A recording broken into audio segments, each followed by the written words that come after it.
தூத்துக்குடி மாவட்டம் கொளத்தூர் அருகே வேடரத்தம் பள்ளி மாணவி கொலை வழக்கில் கைது செய்யப்பட்ட தர்ம முனீஸ்வரனுக்கு இரட்டை ஆயுள் தண்டனை விதித்து தூத்துக்குடி போக்சோ நீதிமன்றம் தீர்ப்பு வழங்கியுள்ளது.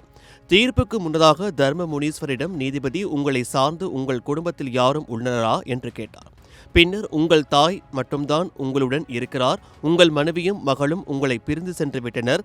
ஏற்கனவே ஒரு பெண்ணை பாலியல் பலாத்காரம் செய்து கொலை செய்து அந்த வழக்கில் இரட்டை ஆயுள் தண்டனை பெற்று ஜாமீனில் வெளியே வந்த நிலையில் நீங்கள் செய்துள்ள இந்த சம்பவம் கொடூரமானது.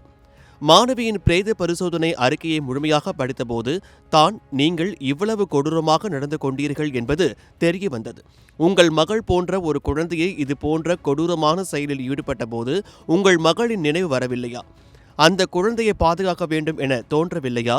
இந்த கொடூர செயலுக்கு உங்களுக்கு ஆயுள் தண்டனை கொடுத்தால் அது சரியாகாது. அரசு தரப்பில் குற்றத்திற்கு ஏற்ப பெரிய தண்டனையாக வழங்க வேண்டும் என வாதிடப்பட்டுள்ளது. இந்த வழக்கு இந்தியா முழுவதும் பெரும் பரபரப்பை ஏற்படுத்தியது. இருப்பினும் உங்களுக்கு வழங்கப்படும் மரண தண்டனையை குறைப்பதற்காக உங்கள் தரப்பில் ஏதாவது ஒரு காரணம் இருக்குமா என ஆய்வு செய்ததில் எங்களுக்கு எந்த காரணமும் கிடைக்கவில்லை. உங்களுக்கு விதிக்கப்படும் இந்த தண்டனை பெண் குழந்தைகள், பெண்களுக்கு எதிராக நடக்கும் பாலியல் வன்முறைகளுக்கு ஒரு பாடமாக இருக்கும் என்று குறிப்பிட்டு இரட்டை தூக்கு தண்டனையை அறிவித்தார்.